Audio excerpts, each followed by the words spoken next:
In 2009, Malaysia unveiled its ambitious vision for the future. One Malaysia Development Berhad, or 1MDB. This wasn't merely another state-owned enterprise. It was heralded as a transformational sovereign wealth fund designed to propel Malaysia into a new economic era.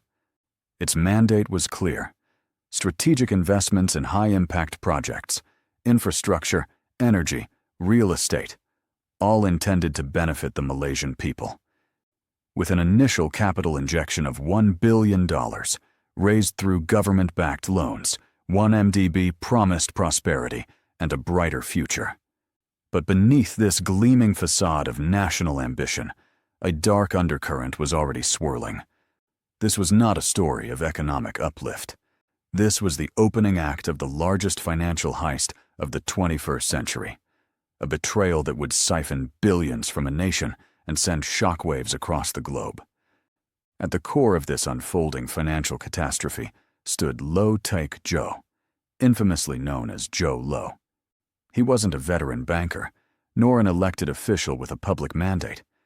He was a young man from Penang, born into a moderately wealthy family, who possessed a chillingly effective skill: the uncanny ability to weave himself into the highest echelons of global power and celebrity.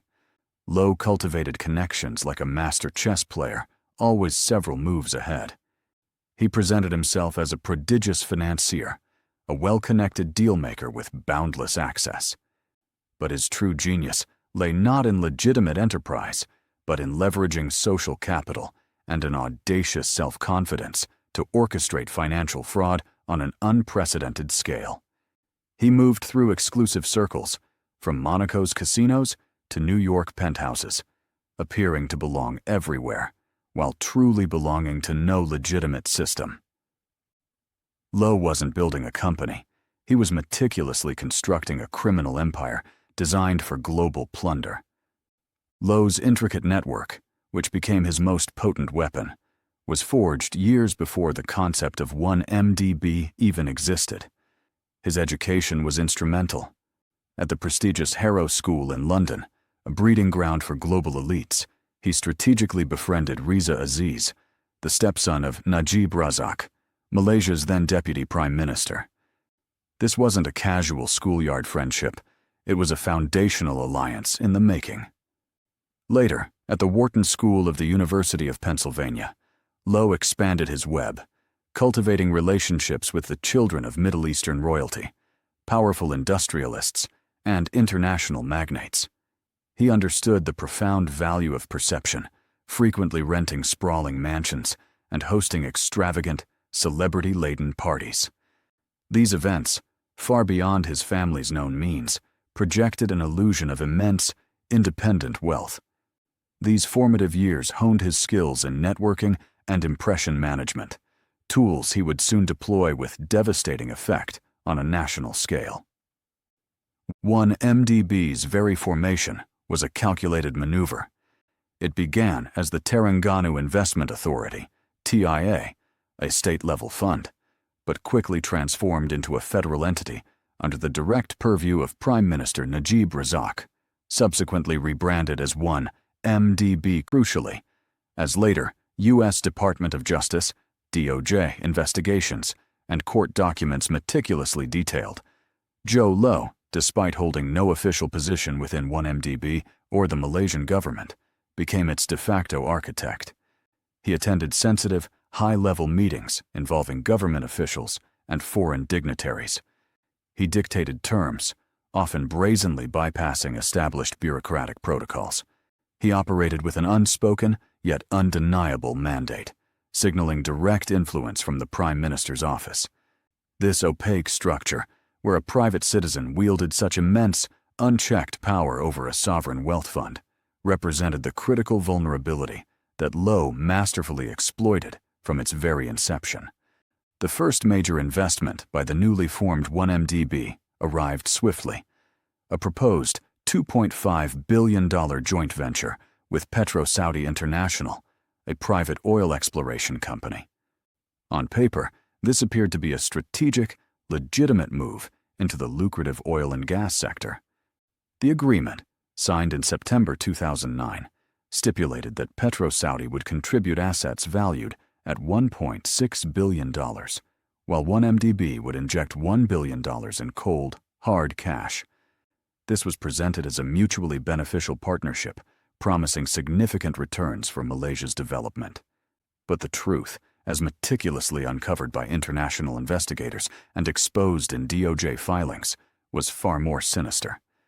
The entire venture was, in fact, a carefully constructed pretense.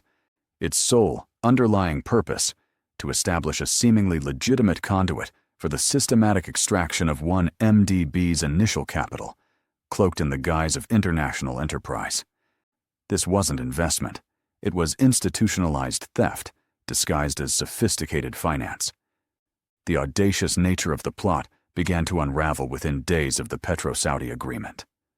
Of the $1 billion 1MDB transferred for the joint venture, an immediate, jaw-dropping $700 million was diverted.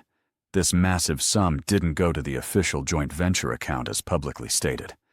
Instead, it was wired to a completely unrelated entity, a Seychelles-registered company named Good Star Limited. Crucially and damningly, as later established through exhaustive international investigations and court proceedings, Good Star was not a subsidiary of PetroSaudi. It was a shell company, secretly owned and exclusively controlled by Jho Low himself. This constituted the first monumental act of direct embezzlement. A staggering sum, nearly 3/4 of 1MDB's foundational cash, vanished overnight into a private offshore account belonging to the man who held no official position.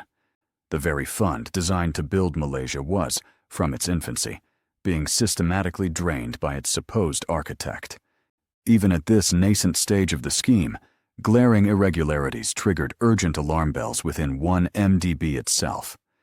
Internal documents and sworn testimonies reveal that key figures, including then 1MDB chairman Tan Sri Moht Baka Sala, expressed profound and documented concerns. They repeatedly questioned the legitimacy of the $700 million payment to Good Star, demanding clarification and proper due diligence. Instead, they faced immense, relentless pressure, reportedly emanating directly from the Prime Minister's office, to greenlight the questionable transactions regardless. Critical information was allegedly withheld, documents potentially backdated, and internal dissent ruthlessly suppressed. Unable to reconcile these blatant breaches of fiduciary duty and good governance, Baka Sala and other ethical board members ultimately resigned in protest. Their courageous warnings, however, were deliberately ignored or overridden by those determined to push the fraudulent agenda forward. The machinery of corruption had already gained too much momentum, silencing ethical voices to enable further, vast plunder. With the illicitly acquired $700 million now at his disposal, Jho Low's lifestyle transitioned from ambitious networking to a grotesque, unbridled spectacle of excess. This wasn't merely spending. It was a brazen, theatrical display designed to dazzle, impress, and ultimately to launder the stolen funds. Immediately following the Good Star transfer, Low was meticulously documented jet-setting across continents. He engaged in high-stakes gambling sprees in Las Vegas, dropping millions at poker tables. He hosted legendary, champagne-soaked parties in Saint-Tropez, Sydney, and New York, inviting Hollywood celebrities, supermodels, and music icons. We're talking private jet flights across the globe, the purchase of luxury real estate in exclusive locales like New York and Beverly Hills, and investments in high-end art. This overt display of opulence served as a deliberate smokescreen, creating an illusion of legitimate wealth and diverting attention from the dark origins of his seemingly limitless fortune. He was buying influence, silence, and an impenetrable aura of untouchable wealth. The swift and seemingly unhindered success of the PetroSaudi Good Star maneuver served as a chilling validation for Jho Low and his inner circle. They had identified and ruthlessly exploited critical vulnerabilities within Malaysia's financial oversight mechanisms and its political leadership. The criminal blueprint was now firmly established. Leverage high-level political influence, fabricate fraudulent joint ventures, divert colossal sums of money to hidden offshore shell companies, and then rapidly spend or reinvest the proceeds to obscure the money trail. This initial theft was no isolated incident. It was the foundational pillar of a sophisticated, multi-layered criminal enterprise that would soon dwarf this first score. The relative ease with which this $700 million vanished gave the conspirators immense confidence and, crucially, the capital to escalate their operations. They transformed a national development fund into a global ATM for illicit personal enrichment, setting the stage for a far grander, exponentially more destructive scale of operations. While Jho Low orchestrated much of the financial mechanics, he was undeniably empowered and protected by a network of high-level individuals. This included central figures within the Malaysian government, most notably then Prime Minister Najib Razak, who, according to later court testimonies and evidence, wielded ultimate authority over 1 MDB. Millions, and eventually hundreds of millions, of dollars from 1 MDB were allegedly traced to Najib Razak's personal bank accounts. The motivations were stark: unbridled power, insatiable personal greed, and an egregious disregard for the public trust. This was not the work of a single rogue actor.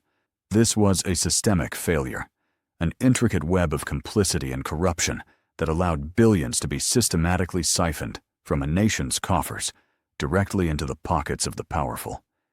The chilling ease of this initial theft underscored just how deeply compromised the entire system had become. The success of the Petro-Saudi phase and the successful diversion of $700 million wasn't just about immediate gratification. It laid crucial groundwork for future, even larger, fraudulent bond deals. By establishing a deceptive track record of legitimate international partnerships, however brief and fabricated, 1MDB gained a veneer of credibility that would later entice major international financial institutions. The initial $700 million was not merely spent, it was strategically reinvested, providing capital for Jho Low to expand his influence, to entertain and recruit new players into his orbit, and to lubricate the wheels for the next, far more ambitious phases of the scheme. The conspirators, emboldened by their initial impunity, became convinced they were untouchable. They mistook the initial lack of effective prosecution for a permanent shield, and the ignored warnings for weakness, paving the way for a truly catastrophic global financial crime. The initial siphoning of $700 million from 1MDB was merely a tremor before a devastating earthquake. The criminal framework of deception was solidified. The key players were entrenched, their methods validated. What began as a discreet, high-stakes embezzlement within Malaysia's borders was about to explode into a sprawling, multi-billion-dollar international scandal of unprecedented scale. The illicit funds were destined to infiltrate the world's most prestigious financial institutions, corrupt the halls of global power, and even shamelessly bankroll Hollywood blockbusters. In Part 2 of Diaries of the Dark Net, the 1MBD heist, we will expose precisely how Jho Low and his co-conspirators leveraged their initial success to exploit Wall Street giants like Goldman Sachs, turning stolen national wealth into unimaginable personal fortunes and fueling a life of celebrity-studded excess. Prepare for the shocking details of how the wolves truly entered Wall Street and transformed billions into a personal international playground.